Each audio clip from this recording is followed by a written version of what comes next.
Dicen que algunas artes no se aprenden en libros, sino en cementerios, a medianoche, que para algunos la muerte no es una barrera sino una puerta, y que si sabes el conjuro correcto, esa puerta se abre. Bienvenido al arte prohibido de la nigromancia, donde cada palabra puede despertar algo que nunca debió ser escuchado. El término nigromancia proviene del griego necros, que significa muerto, y manteia, adivinación, pero sus raíces son más antiguas que cualquier lengua escrita.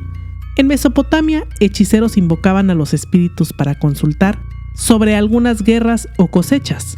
En Egipto se buscaba llamar al Ka, el doble espiritual, para revelar secretos del más allá. Desde el inicio, la muerte fue una biblioteca prohibida, y los nigromantes, sus lectores más osados. Te hablan de la cripta. En la Europa medieval, la nigromancia se convirtió en sinónimo de herejía.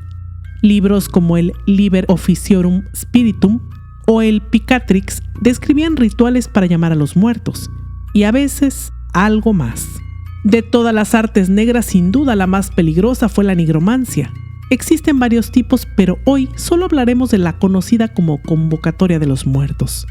En cierto modo, fue el pináculo del arte de los hechiceros, médiums o brujos, la hazaña más extrema e impresionante que pudieron agregar a su currículum profesional. En parte, esto se debió a su dificultad.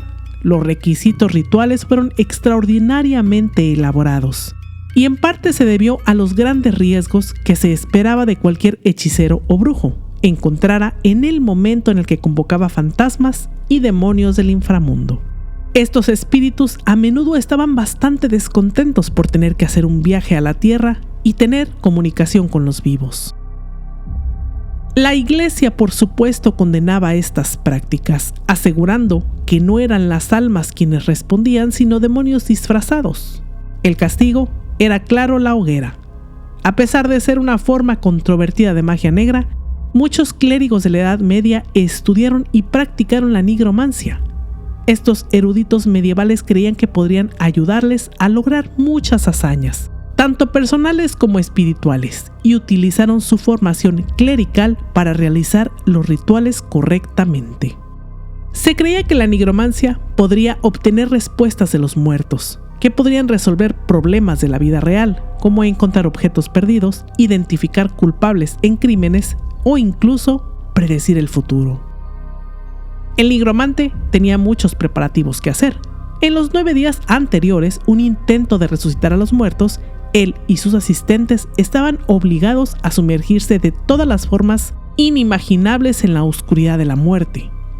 Se quitaban su atuendo normal de todos los días y se ponían ropa descolorida y desgastada que habían robado de los cadáveres. Y al estársela poniendo, tenían que recitar ritos funerarios sobre sí mismos. Y hasta que se hubiera realizado la nigromancia real, se les prohibía quitarse esta ropa. Se dice que para hablar con los muertos, según el folclore común, estos espíritus se podían encontrar merodeando por su lugar de descanso eterno, 1 año después de su entierro. Después de eso, ponerse en contacto con ellos se volvió cada vez más difícil, si no imposible. Había que encontrar la ubicación adecuada para realizar los ritos. Algunos de los lugares preferidos para la nigromancia eran las bóvedas subterráneas, cubiertas con tela negra e iluminadas con antorchas, o en medio de bosques donde era probable que nadie se entrometiera. Las luces también eran populares en estas prácticas. Se encontraban también adecuados los lugares como castillos, abadías, monasterios, iglesias en ruinas y, por supuesto, los cementerios. El mejor momento para realizarla era entre la medianoche y la 1 de la mañana. Si la luna llena, brillante, colgaba del cielo, estaba perfecto. Pero aún mejor era una noche tormentosa, llena de viento, lluvia, truenos y relámpagos. Se pensaba que los espíritus tenían problema para mostrarse y permanecer visibles en el mundo real, pero el clima tormentoso por alguna razón los ayudaba en sus esfuerzos. Se debía trazar un círculo protector, encender velas negras en los puntos cardinales, colocar objetos del difunto en el centro y pronunciar el conjuro exacto a la medianoche, invocar a las deidades del inframundo y comer alimentos asociados con la muerte. Muy interesante es que la carne de los perros era lo que más se utilizaba.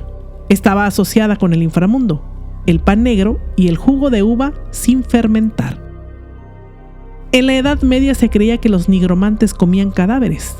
En el ritual se podían usar trozos de ellos y sangre de los vivos o de un animal sacrificado. Los nigromantes se protegen de la ira de los muertos realizando sus ritos dentro de los círculos mágicos o usando amuletos. En esta práctica, para la reanimación de cadáveres, se debe estar apoyado en una posición vertical sobre sus pies para simbolizar su regreso a la vida. Las hierbas se colocan en el pecho y la cabeza para reiniciar mágicamente la respiración. El cadáver también puede ser ungido con la propia sangre del nigromante, y este último pronuncia ritos para ordenar al espíritu que vuelva a entrar en su cadáver. Si el fantasma no responde, el nigromante lo amenaza con torturas en el inframundo. El objetivo no siempre era revivir un cuerpo. A veces bastaba con escuchar una voz o sentir una presencia en la habitación, aunque lo que se esperaba era lograr que se levantara el cadáver. La nigromancia fue condenada como una práctica prohibida. A medida que la Inquisición ganó poder y se extendió por toda Europa, se asoció cada vez más con la brujería, que había sido declarada una herejía punible con la muerte. Los cargos de practicarla eran graves. Incluso tener un libro nigromanto era un delito. Cualquier manual mágico se consideraba un manual necromántico, literalmente infestado de demonios. Tales libros eran quemados cuando eran encontrados, y algunos afirmaron escuchar gritos de demonios cuando fueron exorcizados al ser arrojados al fuego. Incluso los clérigos y los papas no eran inmunes a los cargos de nigromancia. En el año 1080, el Concilio de Brissén, el Papa Gregorio VII, fue acusado de practicarla. Y en 1409, el Concilio de Pisa, el Papa Benedicto XIII, fue acusado también de estas prácticas, corrompiendo su oficio y contratando nigromantes. Según se informa, el libro ofensivo había sido encontrado escondido debajo de la cama del Papa. Y ya entrados en el tema, y para no perder costumbre, te voy a contar algunos casos más conocidos relacionados con estas prácticas. En los archivos del Patriarcado de Constantinopla se conserva un relato inquietante sobre un monje llamado Miguel el Oscuro, acusado de practicar teurgia negra. Según la crónica, Miguel fue convocado secretamente por cortesanos para consultar al espíritu del fallecido emperador Nicéforo I, muerto en batalla contra los búlgaros. El objetivo, preguntar dónde había ocultado parte del tesoro imperial. El ritual tuvo lugar en un monasterio abandonado, usando un ícono ennegrecido de San Miguel Arcángel y huesos humanos acomodados en círculo. La figura espectral que apareció envuelta en una armadura corrompida habló en un griego arcaico. El espíritu acusó a uno de los presentes de traición, provocando que 2 nobles huyeran del lugar. 3 días después, uno de esos nobles fue encontrado muerto en su casa, con expresión de terror y las manos crispadas sobre el pecho. La iglesia destruyó los restos del ritual y excomulgó al monje, pero nunca hallaron el supuesto tesoro. Debo recalcar que este tipo de nigromancia es la de convocar a los muertos, mas no la de levantar el cuerpo como tal. Pero aquí te narro este que es más oscuro.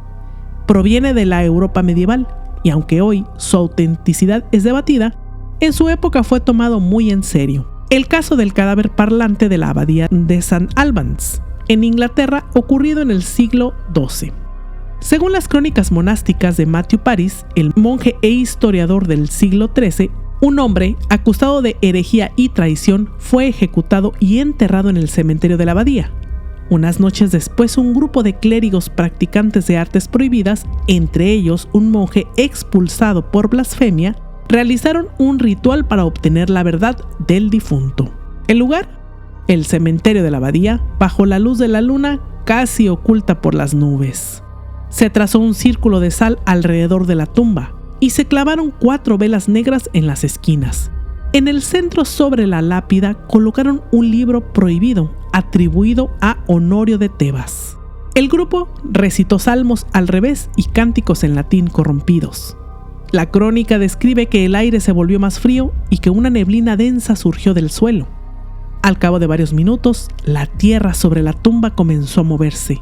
La figura del difunto, pálida y con la boca entreabierta, emergió hasta la cintura. Según los presentes, sus ojos estaban abiertos pero vidriosos y habló con una voz hueca, como el eco de una caverna.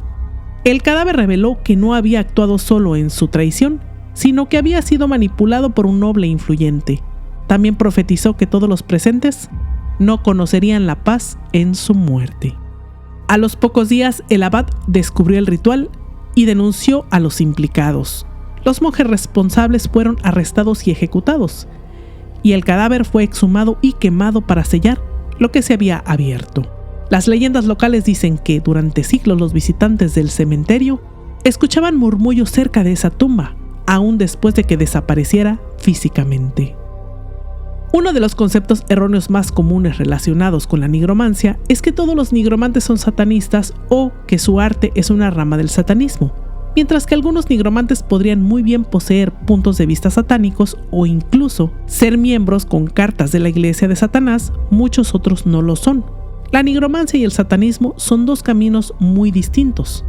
La nigromancia en sí misma no incorpora ni aboga por la adoración satánica, las evocaciones satánicas, los pactos satánicos o los ritos de sacrificio en el nombre del diablo.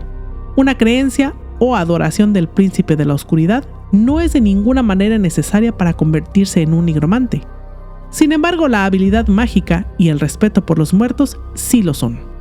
Si bien es una práctica común en la religión vudú, la nigromancia rara vez, si es que alguna vez la practican las brujas neopaganas, muchas de las cuales la consideran malvada, poco ética o que no sirve para ningún propósito.